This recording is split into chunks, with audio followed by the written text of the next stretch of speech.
The Book of Revelation, a book filled with vivid imagery and symbolism. Hidden within its pages lies a prophecy, a vision of the end times, a glimpse into the ultimate fate of humanity. At the heart of this prophecy lies the seven seals, each seal representing a stage in the unfolding apocalypse. The Book of Revelation is attributed to John, a disciple of Jesus. While some debate its authorship and interpretation, its impact on religious thought is undeniable. The seven seals stand as a powerful symbol of the end times, a reminder that all things will eventually come to an end.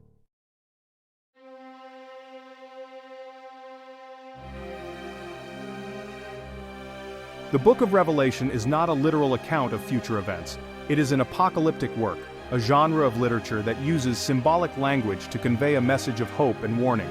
The seven seals, like much of Revelation, are symbolic representations of spiritual truths and historical events. To understand the seven seals, we must delve into the mind of John. He was a man living in exile, persecuted for his beliefs. John's visions were shaped by his experiences, his fears, and his hopes for the future.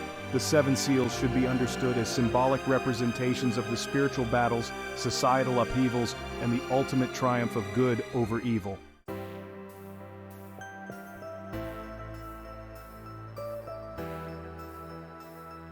Each seal, when broken, unleashes a series of events, each more catastrophic than the last.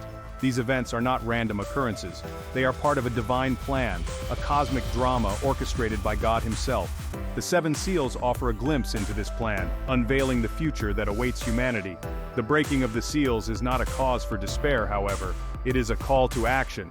It is a reminder that even in the darkest of times, hope remains. The journey through the seven seals is not for the faint of heart. But it is also a journey of hope, a reminder that even in the face of overwhelming odds, good will ultimately triumph.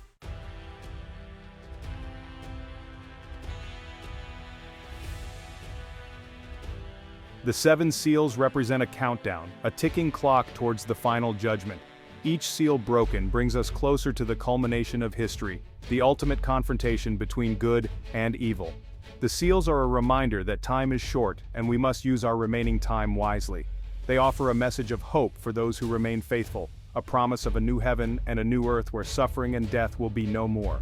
The seven seals are a call to action, a reminder to live each day to the fullest, to fight for justice and righteousness. Let us begin our exploration of the seven seals, prepared to be both challenged and inspired by what we uncover.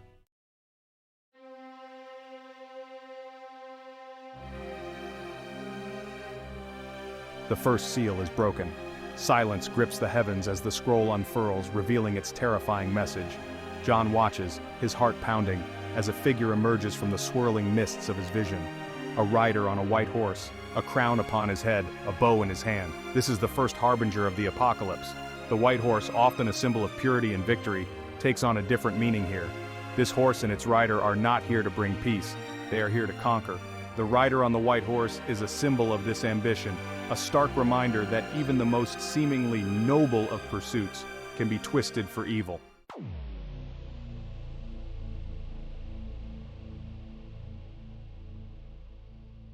The rider's crown is not a symbol of royalty or divine right. It is a crown of conquest, earned through bloodshed and domination. This is not a benevolent ruler, but a tyrant, a conqueror who seeks to subjugate all who stand in his path. The first seal is a reminder that power corrupts. Throughout history, countless individuals and empires have been seduced by the allure of conquest, leaving a trail of devastation in their wake. The white horse and its rider may seem unstoppable, but their victory is not assured. The Book of Revelation is not a prophecy of inevitable doom.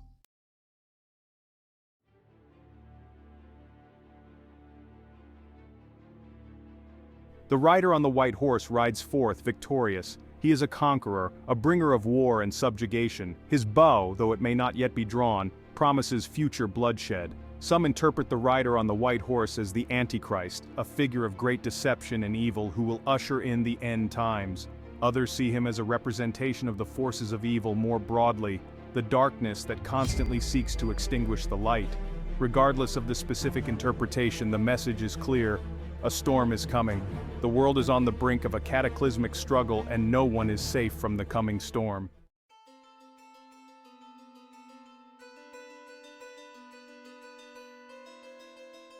Section 4. Unmasking the Conqueror. The first seal challenges us to look beyond surface appearances. The rider on the white horse represents the potential for evil that resides in every human heart. It is the ambition, the greed, the lust for power that can corrupt even the purest of intentions.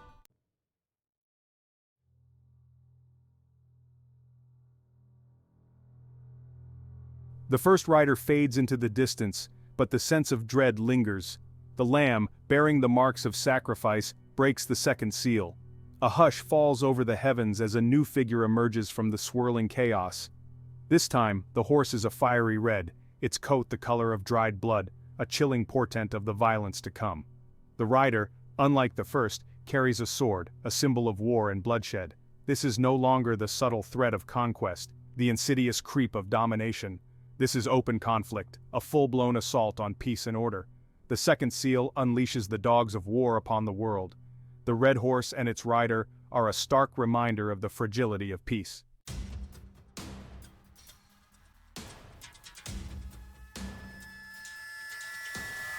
The red horse is more than just a mode of transport, it is a symbol of war itself. Its color evokes images of battlefields soaked in blood, of lives cut short, of the brutal reality of conflict. The rider's sword is a symbol of division, of the way that conflict tears apart families, communities, and entire nations. It represents the breakdown of communication, the triumph of hatred and fear over reason and compassion. The second seal is a reminder that war is not a game. It is a brutal, dehumanizing force that leaves scars both physical and psychological.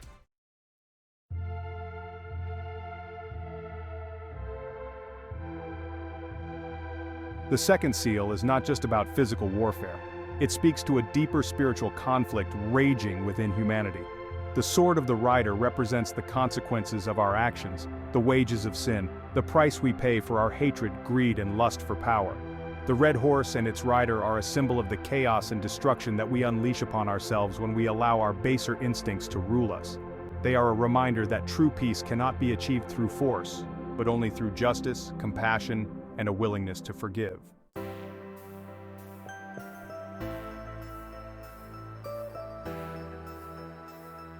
The red horse and its rider continue their rampage, leaving a trail of devastation in their wake. The world descends further into chaos, the fragile peace shattered by the relentless onslaught of war. Even in the darkest of times, the human spirit endures. The second seal is a reminder that even in the face of overwhelming odds, hope remains. It is a call to action, to stand against the forces of darkness, to fight for a better future. The second seal is a stark reminder of the fragility of peace and the ever-present threat of violence.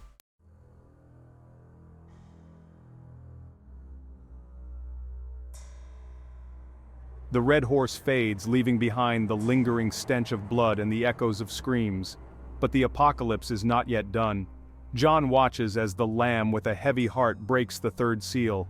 A sense of foreboding hangs heavy in the air, a silence more terrifying than the din of battle. From the swirling vortex emerges a rider upon a black horse, its coat as dark as a moonless night.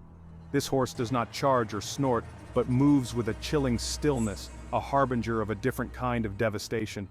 This is the silent killer, the unseen enemy, famine. In the rider's hand, not a sword or a bow, but a set of scales, their delicate balance a mockery of the world's inequity. The third seal is a stark reminder of the precariousness of human existence, our dependence on the delicate balance of nature.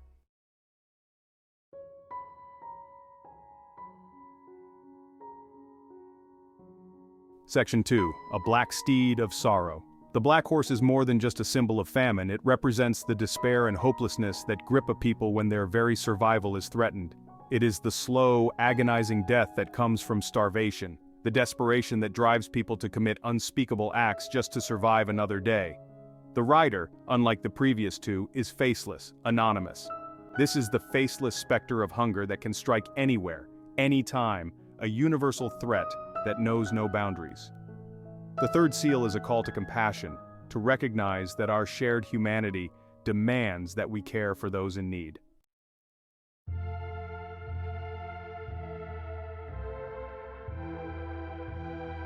Section 3. Scales of Injustice. The scales held by the rider are not merely a symbol of scarcity, they represent the deep injustices that lead to famine. They speak of greed and hoarding, of the unequal distribution of resources, of a world where some have more than they could ever need while others starve. The third seal challenges us to look beyond our own immediate needs and recognize the systemic issues that perpetuate poverty and hunger. It is a call to action, to challenge unjust systems, to fight for economic justice. The third seal is a reminder that we have the power to create a more just and equitable world, a world where everyone has enough to eat.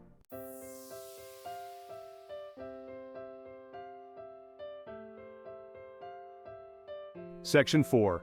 The Weight of Despair. As the black horse continues its silent procession, a pall of despair settles over the land. The laughter of children is replaced by the whimpers of the hungry, the vibrant tapestry of life fading to a monochrome canvas of suffering. The third seal is a stark reminder of the fragility of civilization, how quickly comfort can turn to chaos. Yet even in the face of such despair, the human spirit finds a way to endure. The third seal is a challenge to hold on to hope, to remember that even in the darkest of times, we are not alone.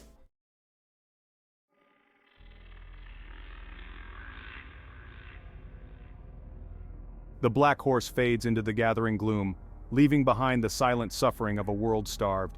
Yet the worst is yet to come. John watches, his heart heavy with dread as the Lamb breaks the fourth seal. This time, even the heavens themselves seem to recoil as if anticipating the horror about to unfold. And then it appears. A horse, the color of sickness, the color of bone. This is no vibrant steed of war or conquest, but a creature that embodies decay, a walking corpse among horses. This is the pale horse, and upon its back rides Death himself. The rider needs no weapon, for he is the weapon. His mere presence carries the stench of the grave, the chill of mortality. The fourth seal is a chilling reminder of the inevitability of death.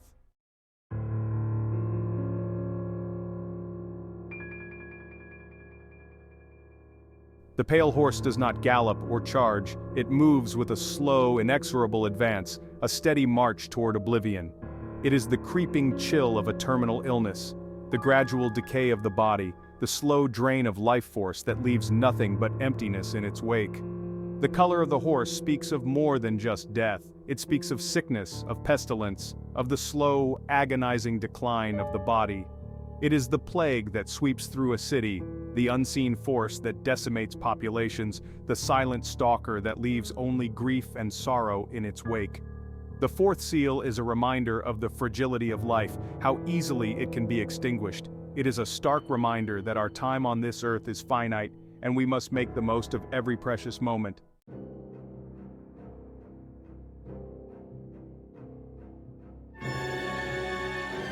But the horror of the fourth seal does not end with death. John watches in terror as another figure emerges from the abyss, following closely behind the pale horse. It is Hades, the underworld itself, gaping wide to swallow the souls of the departed. Hades is not a place of peace or rest. It is a realm of shadows and torment, where the souls of the wicked suffer for eternity. It is the ultimate destination for those who have rejected God, the final judgment for a life lived in darkness. The fourth seal is a stark reminder of the consequences of our actions. It is a warning that our choices have eternal significance, and we will be held accountable for the lives we lead. It is a call to repentance, to turn away from sin and embrace the light of God.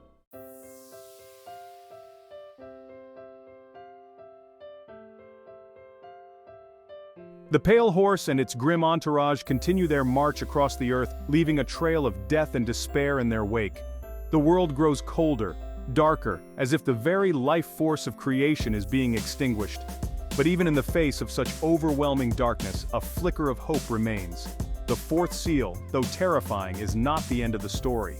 The book of Revelation is ultimately a message of hope, a promise that even death itself will be defeated. It is a reminder that our true home is not in this world but in the next, where there will be no more death, no more mourning, no more crying, no more pain. The fourth seal is a challenge to live our lives with eternity in mind.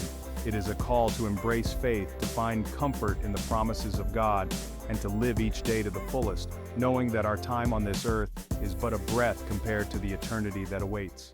The pale horse fades into the encroaching darkness, leaving behind the chilling silence of a world touched by death. As the Lamb opens the fifth seal, beneath the altar of God, John sees a multitude of souls, each bearing the mark of martyrdom. These souls cry out with one voice, demanding justice for the wrongs inflicted upon them, from the consequences of sin to the hope of redemption.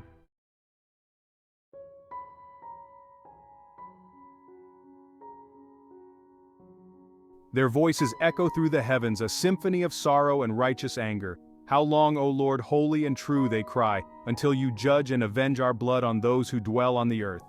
Their plea is not born of vengeance but of a deep longing for justice, a world where such suffering will never again be tolerated. These are not the cries of the forgotten or the ignored. These are the cries of the righteous, heard and acknowledged by God Himself. Their suffering is not in vain. It is a testament to their faith, a sacrifice that will not be forgotten. The fifth seal is a reminder that God sees the suffering of His people. He hears their cries, and He will not remain silent forever. It is a message of hope to the persecuted, a promise that their sacrifice has not gone unnoticed.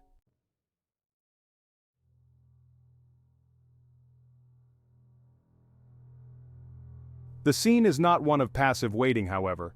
John watches as white robes are given to each of the souls, a symbol of purity and victory, and then he hears the chilling words, "Rest a little while longer, until the number of your fellow servants and their brethren who are to be killed as you were is completed."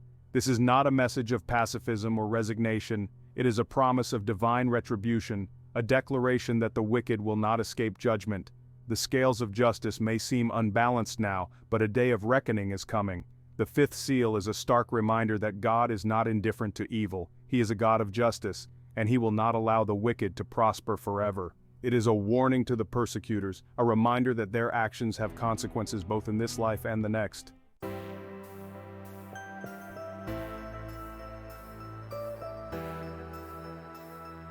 The fifth seal, though focused on the spiritual realm, holds a powerful message for the living. It is a call to action, a reminder that we are all called to stand up for what is right, to fight against injustice and oppression, to be a voice for the voiceless. The martyrs beneath the altar remind us that faith comes at a cost. Standing up for what is right may bring persecution, suffering, even death. But even in the face of such adversity, we must never compromise our values or betray our conscience. The fifth seal is a reminder that we are not alone in this fight. We stand on the shoulders of those who have gone before us, those who have paid the ultimate price for their faith. Their sacrifice gives us courage. Their example inspires us to continue the fight for justice, for a world where the cries of the innocent are heard and answered.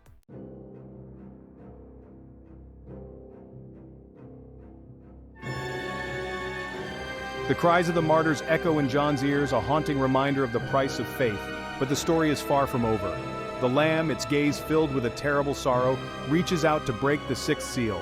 This time, the very fabric of creation seems to groan in anticipation, the heavens themselves holding their breath. The earth shudders violently, as if awakening from an eons-long slumber. Mountains crumble and fall into the raging sea.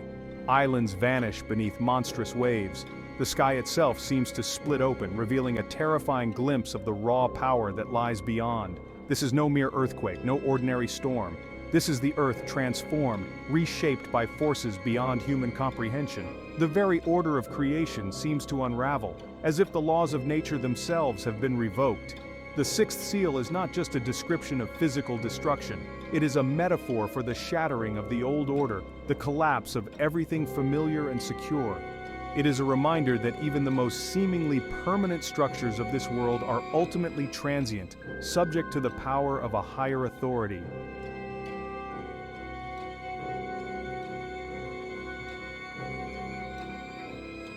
The sun, once a source of life and warmth, darkens, becoming a black, lifeless orb hanging in the sky.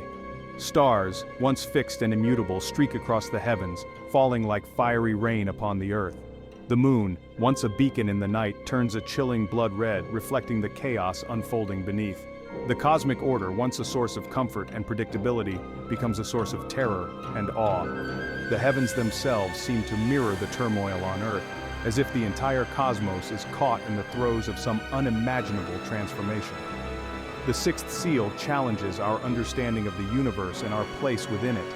It is a reminder that we are not the center of creation, that there are forces at work far greater than ourselves. It is a humbling experience, a confrontation with the vastness and mystery of the cosmos.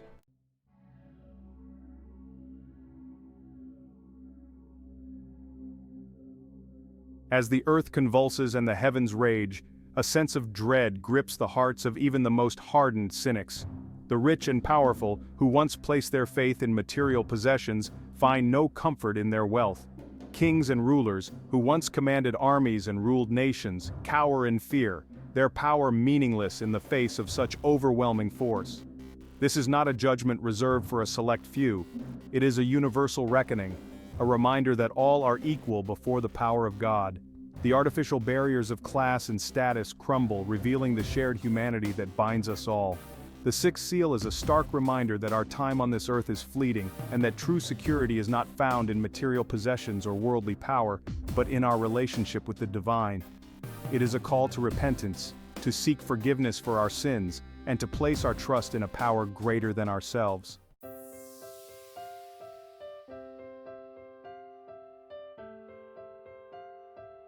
As the dust settles and the echoes of destruction fade, John surveys the transformed landscape. The world he once knew is gone, replaced by a scene of both terrifying beauty and utter desolation. The sixth seal, though catastrophic, is not the end. The breaking of the sixth seal is not just about destruction, it is about transformation, about clearing away the old to make way for the new. It is a reminder that even in the darkest of times, there is always hope, always the possibility of renewal. The sixth seal challenges us to confront our own mortality, to let go of our attachment to the material world, and to embrace the transformative power of faith. It is a reminder that even in the face of unimaginable destruction, the human spirit can endure, and that even the most devastating of storms eventually give way to the promise of a new dawn. The seven seals, seven visions of a world on the brink, a glimpse into the heart of the apocalypse. John's words, penned centuries ago, still carry a chilling resonance today. Amidst the chaos and despair, a thread of hope persists. The book of Revelation is a testament to the enduring power of faith. Even in the darkest of nights, dawn will eventually break. As we emerge from this journey through the seven seals, we carry with us a renewed awareness of our existence. The images of war, famine, pestilence, and death serve as stark reminders. John's visions hold an unsettling relevance to the challenges we face today. The insatiable hunger for power, the reckless exploitation of natural resources, the widening gap between the haves and the have-nots. These are echoes of the past. The seven seals remind us that history repeats itself. We ignore the lessons of the past at our own peril. Yet, the book of Revelation is a call to action. We have the power to choose a different path. The choices we make today will determine the fate of our world.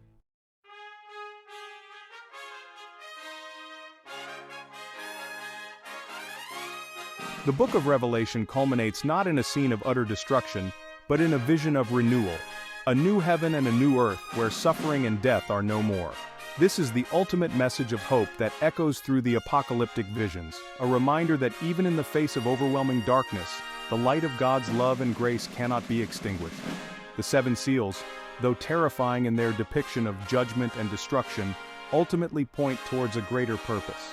They remind us that this world is not our final destination, that our true home lies beyond the confines of time and space. It is in this hope that we find the strength to persevere, to face the challenges of our time with courage and determination, knowing that even the darkest of nights eventually give way to the promise of a new dawn.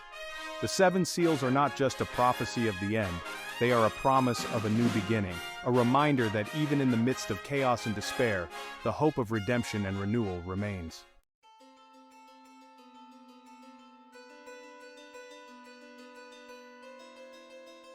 As we close the book of Revelation, we are left with a sense of awe and wonder at the vastness of the universe and the mystery of God's plan. The seven seals have challenged our assumptions, tested our faith, and forced us to confront the deepest questions of life, death, and eternity.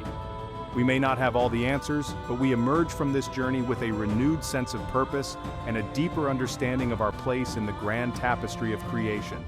The seven seals are not just an ancient prophecy, they are a timeless message of hope, a reminder that even amidst the trials and tribulations of this world, the love of God endures, and ultimately, good will triumph over evil.